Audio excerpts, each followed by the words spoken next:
Hello ನಮಸ್ಕಾರ. ಯಾರೆಲ್ಲ ಈ ವಿಡಿಯೋ ನೋಡ್ತಿದ್ದೀರೋ ಅವರೆಲ್ಲರಿಗೂ ನಮಸ್ಕಾರ. ನಾನು ಇವತ್ತಿನ ವಿಡಿಯೋದಲ್ಲಿ ನಮ್ಮ ಡಿ.ವಿ. ಗುಂಡಪ್ಪ ಅವರು ಬರೆದಿರೋ ಅಂತಹ ವಿಶೇಷವಾದ ಸಾಲುಗಳು ಮತ್ತು ಅವುಗಳ ಅರ್ಥವನ್ನು ನಾನು ಈ ವಿಡಿಯೋದಲ್ಲಿ ಹೇಳ್ತೀನಿ. ಯಾರೆಲ್ಲ ಈ ವಿಡಿಯೋನ ನೋಡ್ತಾ ಇದ್ದೀರೋ ಎಲ್ಲೂ ಸ್ಕಿಪ್ ಮಾಡದೆ ಕೊನೆವರೆಗೂ ನೋಡಿ. ಮತ್ತು ಸಬ್ಸ್ಕ್ರೈಬ್ ಆಗಿಲ್ಲದೆ ಇರೋರು ಸಬ್ಸ್ಕ್ರೈಬ್ ಆಗಿ ಲೈಕ್ ಮಾಡಿ, ಹೀಗೆ ನನ್ನ ಎಲ್ಲ ವಿಡಿಯೋಸ್ಗಳನ್ನ ನೋಡಿ ಅಂತ ಹೇಳ್ತಾ ಇವತ್ತಿನ ಈ ವಿಡಿಯೋವನ್ನು ಶುರು ಮಾಡ್ತೀನಿ.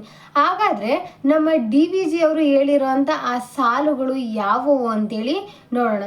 ಇಲ್ಲಿ ಒಂದು ಕಡೆ ಹೇಳ್ತಾರೆ, ನೀವು ಜೀವನದಲ್ಲಿ ಸಾಧಕರ ಸಹವಾಸವನ್ನು ಮಾಡದೇ ಇದ್ದರೂ ಪರವಾಗಿಲ್ಲ, ಆದರೆ ಸಮಯ ಸಾಧಕರ ಸಹವಾಸವನ್ನು ಎಂದಿಗೂ ಮಾಡಬೇಡಿ ಅಂತೇಳಿ ಡಿ.ವಿ.ಜಿ ಅವರು ಹೇಳ್ತಾರೆ.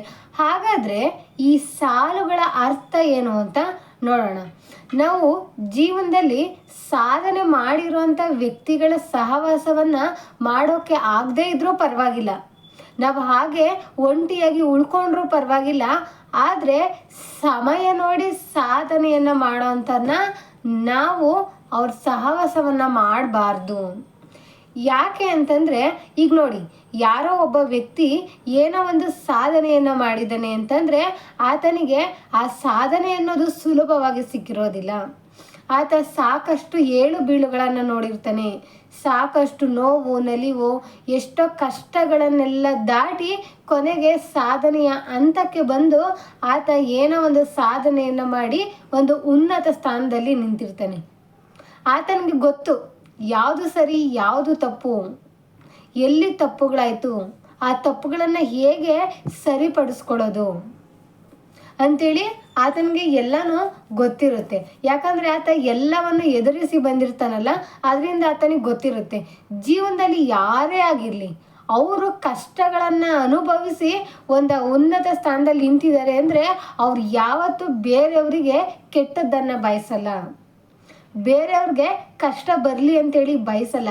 ಯಾಕೆಂದರೆ ಅವರು ಎಲ್ಲವನ್ನು ದಾಟಿ ಎಲ್ಲವನ್ನು ಅನುಭವಿಸಿ ಬಂದಿರ್ತಾರೆ. ಅದರಿಂದ ಅವರು ಯಾರಿಗೂ ಕೆಟ್ಟದ್ದನ್ನು ಬಯಸೋದಿಲ್ಲ.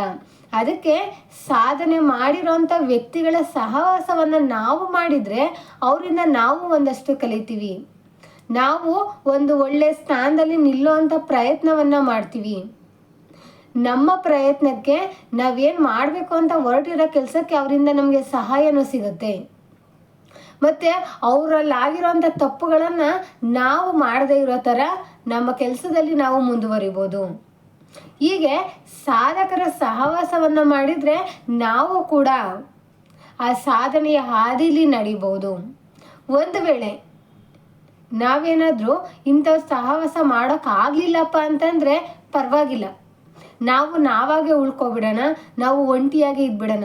ಆದರೆ ಈ ಸಮಯವನ್ನು ನೋಡಿ ಸಾಧನೆ ಮಾಡುವಂಥ ವ್ಯಕ್ತಿಗಳ ಸಹವಾಸವನ್ನು ಮಾತ್ರ ಮಾಡಬಾರ್ದು. ಈ ಸಮಯ ಸಾಧಕರು ಅಂದರೆ ಏನಪ್ಪ ಅಂತಂದರೆ ಅವ್ರು ಹೇಗಿರ್ತಾರೆ ಅಂದರೆ, ಈಗ ನೋಡಿ ಎಕ್ಸಾಂಪಲ್ಲು, ನಾನು ಯಾರೋ ಒಬ್ಬರ ಹತ್ರ ಏನೋ ಒಂದು ಹೆಲ್ಪ್ ಕೇಳ್ತೀನಿ, ನನಗೆ ಯಾವುದೋ ಒಂದು ಕೆಲಸ ಆಗಬೇಕು, ಆ ಕೆಲಸವನ್ನು ನೀನು ಮಾಡಿಕೊಡು ಅಂತೇಳಿ ನಾನು ಕೇಳ್ತೀನಿ. ಅವ್ರೇನು ಮಾಡ್ತಾರೆ, ಸರಿ ಆಯಿತು ಅಂತೇಳಿ ಒಪ್ಕೋತಾರೆ. ಮತ್ತು ಇದೇ ಸಮಯವನ್ನು ಅವರು ಲಾಭಕ್ಕೆ ಉಪಯೋಗ ಮಾಡ್ಕೋತಾರೆ. ಹೇಗೂ ನನಗೆ ಅವ್ರು ಹೆಲ್ಪ್ ಮಾಡ್ತಿದ್ದಾರಲ್ವ, ಇದೇ ಸರಿಯಾದ ಅವಕಾಶ, ಇದೇ ಟೈಮಲ್ಲಿ ನಾನು ಏನಾದರೂ ಅವ್ರ ಕಡೆಯಿಂದ ಪಡ್ಕೋಬೇಕು ಅಂತೇಳಿ ಅವರು ನನಗೇನೋ ಒಂದು ಹೇಳ್ತಾರೆ. ಸರಿಯಪ್ಪ ಆಯಿತು, ನೀನು ಹೇಳಿರೋಂಥ ಕೆಲಸವನ್ನು ಮಾಡ್ತೀನಿ, ನೀನು ಹೇಳಿದ್ದನ್ನು ನಾನು ಮಾಡಿಕೊಡ್ತೀನಿ, ಆದರೆ ನಾನು ಈ ಕೆಲಸವನ್ನು ಮಾಡಬೇಕು ಅಂದರೆ ನೀನು ಕೂಡ ನನಗೆ ಒಂದು ಸಹಾಯವನ್ನು ಮಾಡಬೇಕು, ಅಥವಾ ಯಾವುದೋ ಒಂದು ನನ್ನ ಕೆಲಸವನ್ನು ನೀನು ಮಾಡಿಕೊಡ್ಬೇಕು ಅಂತೇಳಿ ಅವರು ಹೇಳ್ತಾರೆ. ಆಗ ನನಗೆ ಬೇರೆ ಅವಕಾಶ ಇರೋದಿಲ್ಲ, ಬೇರೆ ಆಪ್ಷನ್ ಇಲ್ಲ, ನನ್ನ ಕೆಲಸ ಆಗಬೇಕು, ಅದಕ್ಕೋಸ್ಕರ ನಾನು ಅವ್ರ ಕೆಲಸ ಮಾಡೋಕ್ಕೆ ಒಪ್ಕೋತೀನಿ. ಹೀಗೆ ಸಮಯವನ್ನು ನೋಡಿ ಅವರು ಬೇಳೆಯನ್ನು ಬೇಯಿಸ್ಕೊಳ್ಳೋದಕ್ಕೆ ಕಾಯ್ತಾ ಇರ್ತಾರಲ್ಲ, ಅಂಥವ್ರ ಸಹವಾಸವನ್ನು ಮಾಡಬೇಡಿ ಅಂತೇಳಿ ಹೇಳ್ತಾ ಇದ್ದಾರೆ. ಈಗ ಎಷ್ಟೋ ಜನ ಹೀಗೆ ಮಾಡ್ತಾರೆ ನೋಡಿ, ಈ ಸಮಯವನ್ನು ನೋಡಿ ಅವ್ರು ಬೇಳೆ ಬೇಯಿಸ್ಕೊಳ್ಳೋದಕ್ಕೆ ಕಾಯ್ತಾ ಇರ್ತಾರೆ. ಅವಕಾಶ ಸಿಕ್ಕಿದ್ರೆ ಸಾಕು ಅಲ್ಲಿ ಲಾಭವನ್ನು ಹುಡುಕ್ತಾ ಇರ್ತಾರೆ ಅಲ್ವಾ. ಅವರು ಯಾರಿಗಾದ್ರೂ ಸಹಾಯವನ್ನು ಮಾಡಬೇಕು ಅಂತ ಅಂದ್ಕೊಂಡ್ರೆ ಅದು ಮನಸ್ಫೂರ್ತಿಯಾಗಿ ಮಾಡೋದಿಲ್ಲ, ಅವ್ರ ಕೆಲಸ ಆಗಬೇಕು ಅನ್ನೋ ಕಾರಣಕ್ಕೋಸ್ಕರ ಇನ್ನೊಬ್ಬರಿಗೆ ಸಹಾಯ ಮಾಡೋದಕ್ಕೆ ಅವರು ಮುಂದೆ ಬರ್ತಾರೆ. ಅದಕ್ಕೆ ನೀವು ಜೀವನದಲ್ಲಿ ಸಾಧಕರ ಸಹವಾಸವನ್ನು ಮಾಡದೇ ಇದ್ರೂ ಪರವಾಗಿಲ್ಲ, ನೀವು ಒಂಟಿಯಾಗಿ ಉಳ್ಕೊಂಡ್ರೂ ಪರವಾಗಿಲ್ಲ, ಆದರೆ ಸಾಧಕರ ಸಹವಾಸವನ್ನು ನೀವೆಂದು ಮಾಡಬೇಡಿ. ಇದರಿಂದ ನಿಮ್ಮ ಭವಿಷ್ಯ ಹಾಳಾಗಬಹುದು, ನಿಮ್ಮ ಈ ಸುಂದರವಾದ ಬದುಕು ಹಾಳಾಗಬಹುದು. ಅದಕ್ಕೆ ದಯವಿಟ್ಟು ನೀವು ಸಾಧಕರ ಸಹವಾಸವನ್ನು ಮಾಡೋಂಥ ಪ್ರಯತ್ನ ಮಾಡಿ.